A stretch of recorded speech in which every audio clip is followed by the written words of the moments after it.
Aquí inicia el Flash Informativo a través de Tricolor Televisión Estados Unidos y Única Televisión, estaciones de la cadena Tricolor de los Estados Unidos de América. Desde la ciudad de Nueva York, dirige y presenta el periodista Jeffrey del Romero, de la Asociación Colombiana de Locutores y Comunicadores ACL y la Nacional de Prensa Norteamericana.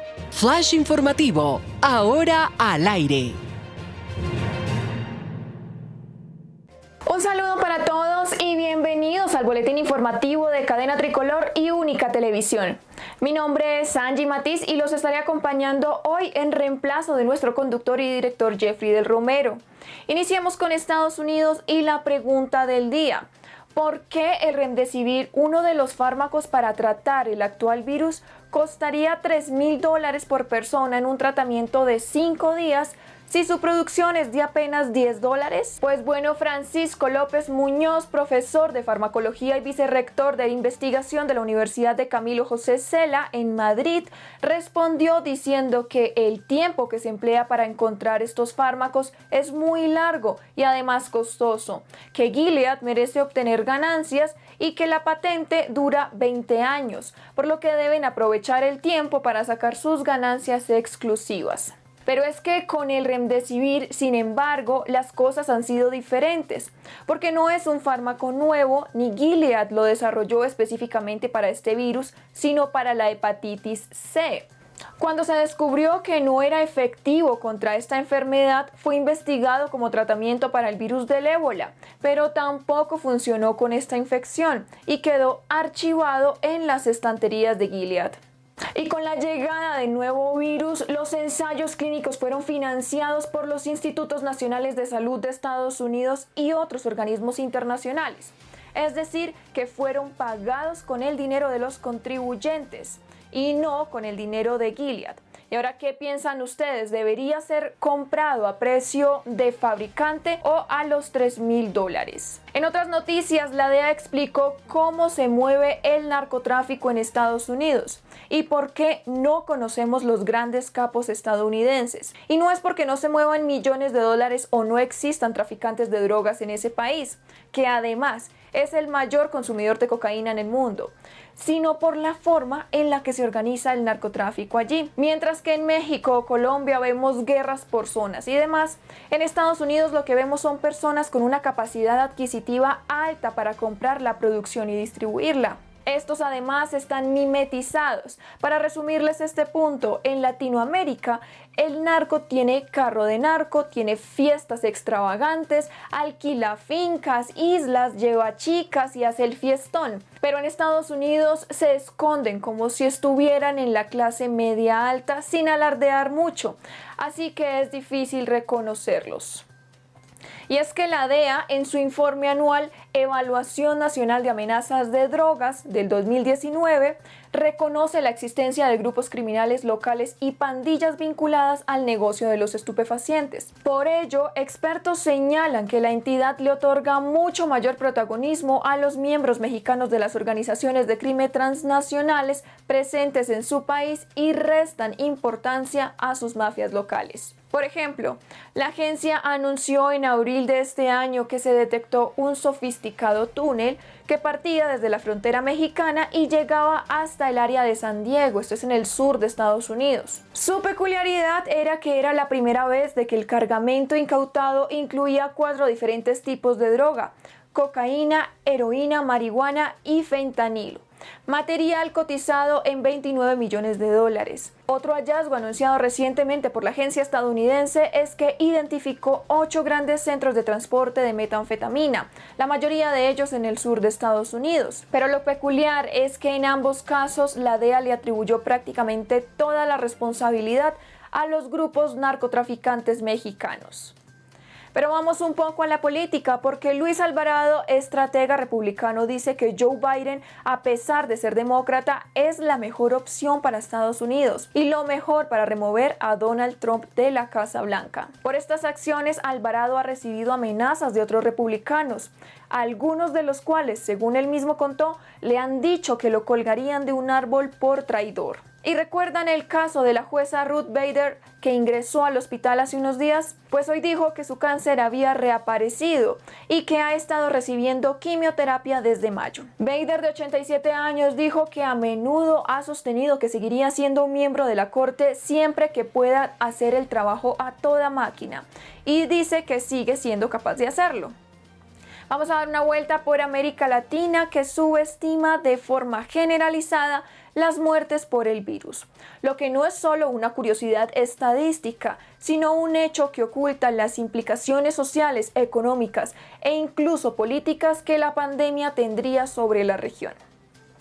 Así lo afirmó el director regional para América Latina y el Caribe del PNUD, Luis López Calva, quien ubica el subregistro de la mortalidad en la región entre un 25% y un 80%.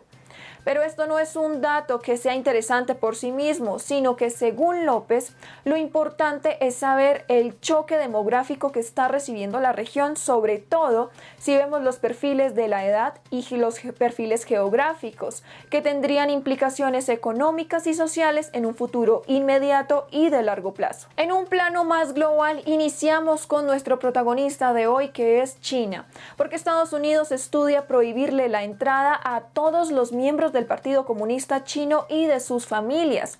El plan se centraría en negarle las visas a más de 90 millones de chinos, una de las acciones más duras de Washington en mitad de una nueva guerra fría con Pekín. La portavoz del Ministerio de Relaciones Exteriores de China, Hua Chunying, preguntó sobre la posibilidad de dicha prohibición de viajar y dijo que si se materializa, significaría que Estados Unidos está optando por enfrentarse a 1.400 millones de personas. Pero además, esta semana Teherán anunció un próximo acuerdo con Pekín que podría modificar significativamente la geoestrategia de las últimas décadas en Oriente Medio.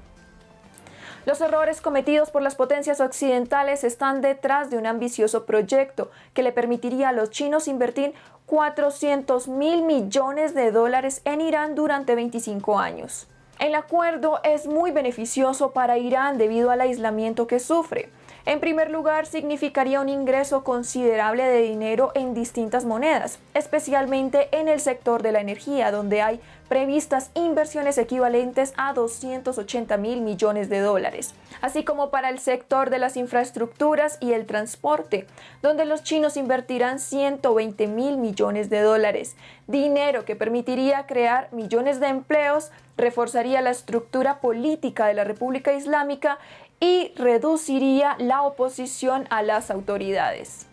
En contraparte, según funcionarios estadounidenses, los chinos podrían establecer bases militares en Irán. En los 18 folios del borrador a los que tuvo acceso el The New York Times, estipulan que también entrarán en el sector bancario, las telecomunicaciones, los puertos, las redes de trenes y otros muchos sectores estratégicos como la investigación y el desarrollo de las armas. Es comprensible que Teherán vea en este acuerdo una tabla de salvación. Los iraníes han intentado por todos los medios y a lo largo de décadas establecer relaciones comerciales estables con Estados Unidos e Europa. Pero estos países, por una u otra razón, generalmente por la fuerza desproporcionada e influencia de Israel, siempre han acabado por mantener a la distancia a la República Islámica.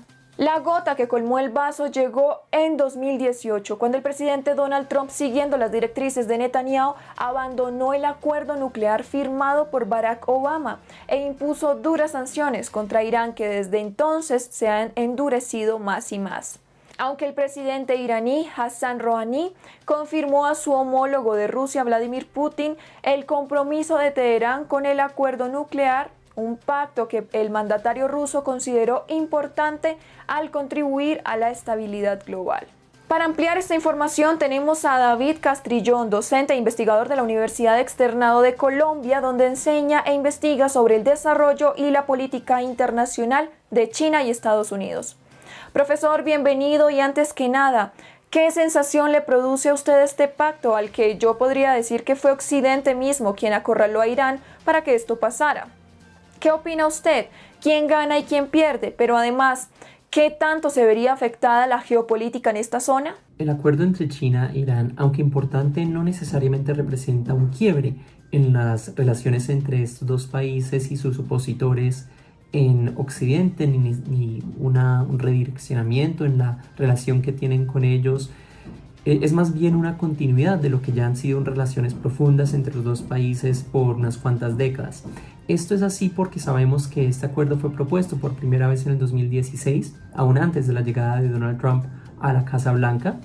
Entonces sabemos que esto no responde a la coyuntura actual. Ahora, sobre quién posiblemente gana de este acuerdo. Claramente China va a ser un gran ganador de este acuerdo. En este momento está encontrando mayores restricciones a su inversión en otros países y este acuerdo le abre la puerta a continuar invirtiendo, pero en unos sectores con mayor valor agregado en Irán. Sabemos que este acuerdo también va a permitirle acceso garantizado al petróleo iraní, lo cual es importante. Y más allá del beneficio a estos dos países, es posible que este acuerdo sea de beneficio para toda la región. Eso es así porque China ha sido consistente en no tomar lados en las disputas regionales. El hecho de que China tenga un acuerdo con Irán no significa que esté aliándose o armando un bloque con Irán en contra de otros países, y creo que Arabia Saudita e Israel sobre todo saben que eso no debe ser visto de esa manera, y en ese sentido la relación en China-Irán puede llegar a moderar un poco el tipo de accionar que tiene Irán en la región. ¿Qué tanto dependerá desde ahora la economía iraní de China? Este acuerdo puede ser entendido como una profundización de lo que ya es una relación bastante estrecha entre los dos países. Recordamos que a inicio del siglo, a inicio de la década pasada, Irán precisamente dependió de la inversión china para desarrollar un número de sectores en el país, incluyendo, por ejemplo, sectores de producción de bienes de consumo. En ese sentido, pues este acuerdo continúa en esa dirección. Lo que hace es aprovechar los avances que ha tenido China en años recientes, avances que hoy la hacen un líder en ciertos sectores, por ejemplo, el de la 5G, el de la infraestructura de transporte, entre otros, y así permitirle a China que invierta en estos sectores en Irán. Eso ciertamente llevará a su manera a una mayor dependencia por parte de Irán con China, pero eso no tiene que ser una dependencia negativa. Es parte de los principios de la política exterior china que las relaciones sean de gana-gana, y en ese sentido pueden haber ganancias. El acercamiento entre China e Irán podría generar un reversazo entre la política de Estados Unidos con Irán, porque este acuerdo también le abre la puerta a Pekín para introducirse en regiones cercanas a Irán, como el Asia Central o el Cáucaso, con lo que Estados Unidos debería reevaluar su estrategia en una amplia zona. ¿Y qué sobre Estados Unidos? Lo que es claro es que Estados Unidos, desde la llegada de la administración Trump, ha desertado a Irán. Esta administración se salió del acuerdo al que se había llegado con Irán y con un gran número de otros países, incluyendo importantes aliados estadounidenses en Europa. Estados Unidos decidió salirse de ese acuerdo y regresar a una política de presión máxima contra Irán, una política que de nuevo a la que sus aliados se oponen. En ese sentido, Estados Unidos lo que ha dejado es un vacío, y ese vacío podía ser llenado por otros países. En este caso, China está viendo una oportunidad de continuar en esa relación que ya tenía con Irán. Irán ciertamente le va a encontrar provecho a ese nuevo acercamiento con China, pero eso es una decisión que Estados Unidos se trajo a sí mismo. Estados Unidos ha decidido no abordar a Irán, no dialogar con Irán, y la estrategia de hecho ha sido la de ahorcar a Irán hasta que Irán sea forzada a volver a la mesa de negociación, a renegociar un acuerdo al que ya se había llegado. Este nuevo tratado, este nuevo acuerdo entre China e Irán va a ir en contravía de ese deseo de Estados Unidos, pero además sabemos que esa estrategia estadounidense no estaba funcionando. Pues bien, estas son las declaraciones del profesor David Castrillón, docente e investigador de la Universidad Externado de Colombia. Y esta es toda la información por hoy, pero el lunes nos vemos en otro flash informativo de noticias aquí en Cadena Tricolor y en Única Televisión. ¡Feliz fin de semana!